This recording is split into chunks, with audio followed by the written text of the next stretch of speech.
My name is Emma, and ever since I made the decision to leave high school, I have dedicated myself entirely to my work. There was something burning inside me that I just had to pursue. Despite their concerns, my parents stood by me and supported my choice. I owe so much of where I am today to their unwavering encouragement. Lately, they've shared with me their thoughts of potentially letting go of our family home, a place steeped in history passed down from my grandparents. Though it's been updated over time, the wear and tear of many years is starting to show. With my parents aging, they're contemplating a move to a more accessible apartment and the possibility of saying goodbye to our beloved family house. As I came to terms with the reality of our aging family home, I suggested to my parents that we find a new place to live together. I acknowledged that my own life might take me in different directions, possibly towards marriage, but I wanted to repay my parents for their unwavering support while still honoring the choices I made in my youth. And so we made the transition to a new apartment. This new space offered us more rooms than our old house, and its elevated position delighted my parents with its panoramic views and the added bonus of a hobby room. As we settled into our new home, enjoying the peace and harmony of our shared space, I received an unexpected call from my younger sister, Jane, a relationship strained by her lingering disapproval of my past decisions, particularly my choice to leave high school. "Why are you quitting high school, Emma?" Jane's voice dripped with disdain. "I don't want any of my friends to find out that my sister dropped out of high school because it's embarrassing. From now on, pretend we don't know each other." Despite attending different high schools, Jane seemed to regard my decision to leave as a stain on her reputation. With her nose perpetually pointed upwards, attending a more prestigious school, she never missed a chance to belittle me. Her favorite refrain, "Emma is stupid," echoed through our conversations, each insult eroding my confidence a little more. Her words cut deep as she mocked my ambitions, taunting, "There's no way you're going to succeed in what you want to do. You can't even understand that, Emma, because you're stupid." Enduring Jane's constant barrage of criticism became unbearable.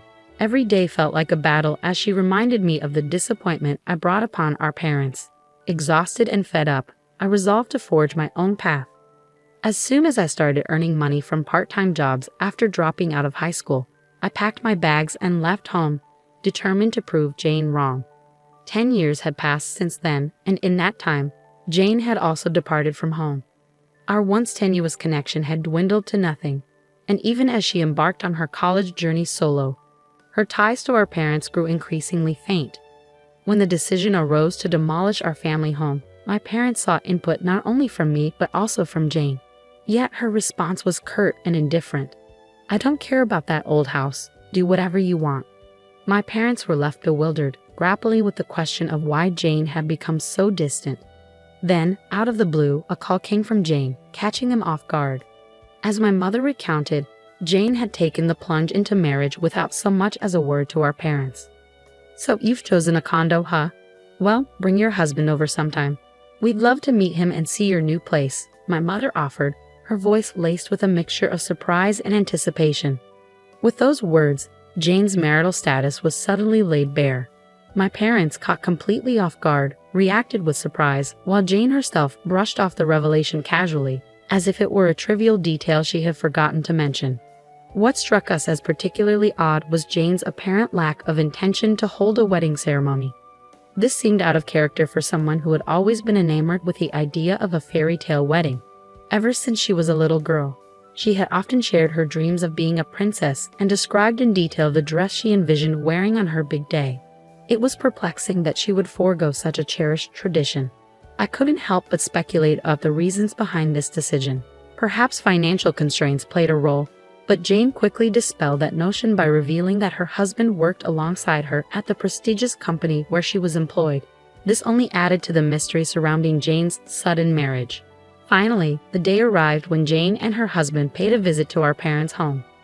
As they entered, Jane's husband, with polite formality, complimented the spacious and immaculate rooms, while Jane wasted no time in eagerly exploring every nook and cranny. Despite the familiarity of her childhood surroundings, Jane's husband, Scott, exuded a youthful charm, sporting an expensive timepiece that caught the light with every movement of his wrist. Yet, despite his polished appearance, he avoided meeting our gaze, an air of detachment surrounding him. After exchanging introductions with our parents, Scott wasted no time in exploring the rooms with the same unrestrained curiosity as Jane. Your parents have quite the place here.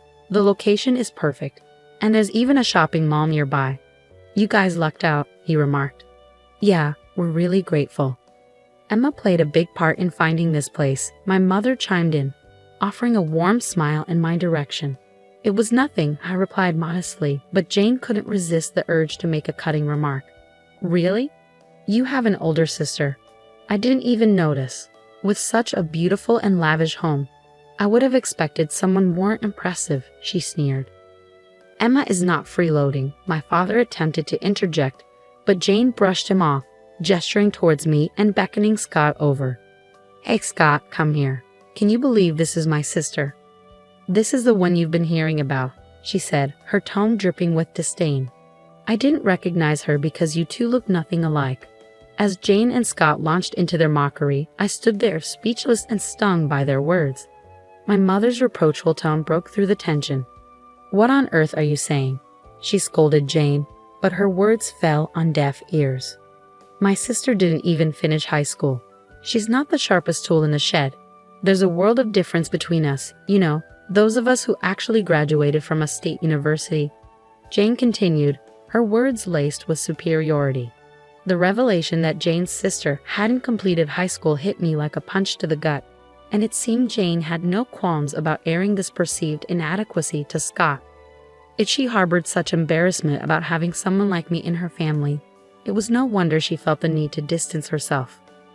With laughter still lingering in the air, Jane and Scott stepped into my room, their conversation flowing uninterrupted. And then, oh, Jane exclaimed, gesturing towards the walls adorned with comic books. What's with all these comic books? It's kind of creepy. Are you still into that nerdy stuff? My room served as a sanctuary for my passion, comic book art. Each wall was adorned with colorful panels and characters, a testament to my dedication to the craft. Jane, with her distaste for such subcultures, couldn't comprehend my fascination. She was the outgoing type, whereas I found solace in the world of comics. Just as she couldn't fathom my introverted nature and love for comics, I struggled to understand her penchant for heavily applied mascara. Well, I'm a comic book artist. These are all my references, I explained, standing proudly amidst my collection. You're probably not even a successful comic book artist, are you? Still mooching off mom and dad, it's disgraceful. Just get out already, Jane sneered, her words dripping with disdain. Perplexed by her sudden hostility, I stammered. What? Just leave. Scott and I are taking over this house, Jane declared, her tone final. What? Jane, we haven't discussed any of this, both mother and father exclaimed in disbelief, but Jane paid their shock no mind, laughing derisively. Scott and I will look after mom and dad. You're not needed here anymore, so just go. Aren't you embarrassed to still be relying on them? You're not just ugly, you're stupid, she taunted, eliciting a chuckle from Scott. Fighting back my rising anger and my mother's protests, I swallowed my pride and replied, fine. Jane and Scott's brazen behavior had not only stirred up turmoil among my parents, but it had ignited a fierce anger within me as well. I refused to let them off the hook. Reluctantly, I decided to comply with Jane's demand. Fine, I'll pack up and move out in a few days. You and Scott can have the place to yourselves. But don't expect a penny from me, I declared, my voice firm with resolve. Whatever, sis. Just make sure you're out soon, Jane replied dismissively as they prepared to depart. With their parting words ringing in my ears, my parents tried to reassure me. There's no need for you to leave, but fueled by my determination for revenge, I insisted, no, I'm leaving. I already have a place lined up. And true to my word, I wasted no time in making my exit. Jane and Scott wasted no time in settling into our family home. On the day of their move, Jane's voice came through the phone, eager and impatient. Have you moved out yet? She inquired. I'm in the process of leaving now. Don't worry, I responded, feeling a tinge of frustration in my tone. While Jane always maintained a facade of politeness towards our parents, she often showed a different side when it came to discussing me with them. Despite being cherished daughters to our parents, Jane and I seemed to exist in two separate worlds. Our parents had expressed their hurt over hearing Jane's disparaging remarks about me, but it appeared that Jane and Scott remained indifferent to their concerns. Then, just as I had anticipated, a month later, the inevitable call from Jane came. As I answered the phone, bracing myself for what was to come, I heard Jane's voice on the verge of tears. "Emma, the property management company for the apartment just called me. They haven't received the rent." "What's happening?" "They even threatened to evict us if we continue to fall behind." "Why should I pay rent? I don't live there anymore, do I? I heard from Mom and Dad that you were covering the rent as a gesture of gratitude to them." Why the sudden halt? Jane's voice came through the phone, a mixture of accusation and entitlement. "As I've said, I don't reside there, so I'm not obligated to foot the bill. Just get the money sorted." "The utility bills are skyrocketing too," I retorted, growing increasingly disgusted with Jane's persistent nagging. With a huff, I ended the call and dialed my boyfriend, Liam. "Jane wants me to come over. I'm heading to her parents' house," I informed him, my frustration evident in my tone. "Okay, I'll join you. I've been concerned about you, Emma, and it's been too long since I've seen your parents," Liam replied, his voice filled with genuine care. Following my departure from my parents' home, Liam had generously offered me a place to stay. As we contemplated the possibility of marriage, this past month had served as a valuable trial period for us. Accompanied by Liam, I arrived at my parents' house. As I reached for the door, it swung open, revealing Jane, her face flushed with anger. "Did you bring the money? It's only right to pay our dues and show gratitude to our parents," she demanded, her tone sharp with irritation. "Do you think I'm just a struggling cartoonist, Jane? How do you expect me to afford rent for such a luxurious apartment?" I challenged, my frustration simmering. "Well, I don't know, but you've been managing to pay it so far, haven't you? Please just pay the rent and the bills," Jane retorted stubbornly, her tone defensive. "I refuse," I shot back, turning to face both Jane and Scott. "You both work for reputable companies, don't you? Why can't you cover your own expenses?" I pressed, noticing Jane's hesitation, which hinted at a lack of funds. Jane was clad in designer attire from head to toe, and Scott sported an expensive-looking watch, their outward appearances suggesting financial stability. "Isn't it the case that Jane and Scott can't afford the rent, rather than simply choosing not to?" I pointed out. "You claimed you wanted to take care of Mom and Dad, yet I've heard you've left all the household chores to Mom. Aren't you and Scott just living off of them?" My words struck a nerve with Jane, who bit her lip in discomfort. Scott, his gaze fixed on Liam rather than me, responded with a trembling voice. "Why is Liam here?" Scott's voice held a note of surprise, while Jane's expression remained unreadable. Liam, who had been observing the exchange with a concerned expression, then stepped forward with a friendly smile. "Hello there. Yes, as you may already know, I'm dating Emma with the intention of marrying her," he introduced himself calmly. "What? Emma and Liam are dating? What's going on?" Scott's tone was incredulous, his confusion evident as he turned to Jane for clarification. "Don't you know? He's a voice actor from that anime that caused such a stir in society. You've probably seen him on TV," Jane explained casually. "What? Why is my sister dating someone like him?" Scott's agitation was palpable. "It's because Emma is the talented artist behind the original story for that socially influential anime," Jane revealed matter-of-factly. As Liam gently explained my accomplishments, Jane's expression shifted from disbelief to shock. In reality, I had a successful series in a boys' magazine, which had garnered widespread acclaim, becoming a societal phenomenon. Even Jane, who wasn't particularly knowledgeable about comics, recognized the title and paled, seemingly regretting her past underestimations of me. With Jane now aware of my financial success, I couldn't help but sigh at her sudden change in attitude. Addressing Jane and Scott, I spoke firmly. "If you can't afford the rent, then it's time for you to leave. I'll be expecting a 1 month's rent from you later." "Don't say that," Scott interjected hastily. "We got caught up in gambling and ended up losing a lot of money."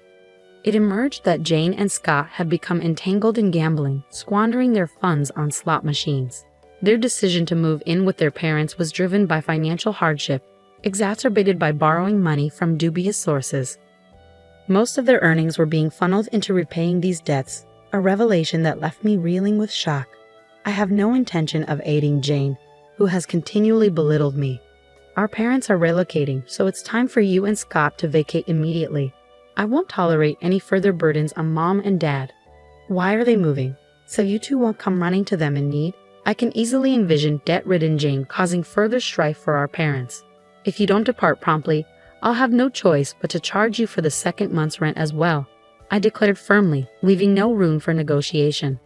Reluctantly, Jane and Scott acquiesced with a begrudging okay, and the tense gathering disbanded. Later, my parents, who had been absent during the confrontation, reached out to Liam to extend their apologies. But Liam seemed unperturbed. Perhaps it's best to steer clear of Jane for a while, he suggested calmly, and focus on finding a new place for my parents to settle. With resolve, I swiftly purchased a new apartment and preparations began for my parents to relocate once again. I'm sorry for the trouble, my parents expressed, their voices laden with remorse. It's only right to repay the kindness you both showed me when I made the drastic decision to drop out of high school.